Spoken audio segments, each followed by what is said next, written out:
ৰাজ্যৰ নিবনুৱা যুৱক-যুৱতীসকলৰ বাবে এটা নতুন সিদ্ধান্ত লৈছো। 4ৰ পৰীক্ষা পাতো তেতিয়ালে সাধাৰণতেই চতুৰ্থ বৰ্গৰ কৰ্মচাৰী হ'ব। সেইখিনি আমি এটা নীতি প্ৰণয়ন কৰিম, যি নীতিৰ জৰিয়তে নিজৰ গাঁওখনৰ পৰাই ল'ব পাৰিব। কিন্তু আমি ৰাজ্যৰ নিবনুৱা যুৱক-যুৱতীসকলৰ বাবে এটা নতুন সিদ্ধান্ত লৈছো। আপোনালোকে দেখা পায় যে আমাৰ ৰাজ্যৰ গাঁৱে ভূঞে শিক্ষানুষ্ঠানসমূহ আছে, বিশেষকৈ কলেজ আছে, LP স্কুল আছে, ME স্কুল আছে। আৰু যেতিয়া আমি চেন্ট্ৰেলাইজ গ্ৰেড 4ৰ পৰীক্ষা পাতো তেতিয়ালে সাধাৰণতেই আমাৰ গাঁৱত যিজন কৰ্মচাৰী হ'ব লাগে, প্ৰাথমিক বিদ্যালয়খনত, মাধ্যমিক বিদ্যালয়খনত বা হাইস্কুলখনত মেৰিটত কেতিয়াবা বেলেগ জিলাৰ পৰাও ল'ৰা-ছোৱালী গৈ পায়।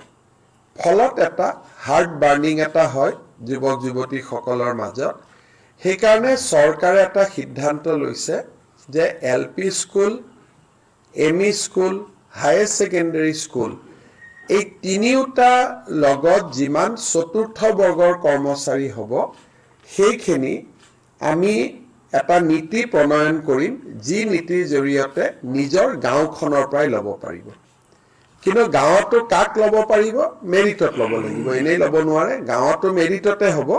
কিন্তু আমি যিহেতু বহুত সময় দেখা পাওঁ যোগদান কৰিব নিদিয়ে, মানুহৰ মাজত হাৰ্ট বাৰ্নিং হয় যে আমাৰ গাঁৱৰে ME স্কুলখন, নলবাৰী ME স্কুল আৰু বৰপেটাৰ পৰা মানুহ আহিছে, যোৰহাটৰ ME স্কুল, ডিব্ৰুগড়ৰ পৰা ল'ৰা আহিছে জইন কৰিব। অলপ ল'ৰা-ছোৱালীৰ মনত এটা হাৰ্ট বাৰ্নিং হোৱা আমি দেখা পাইছিলোঁ।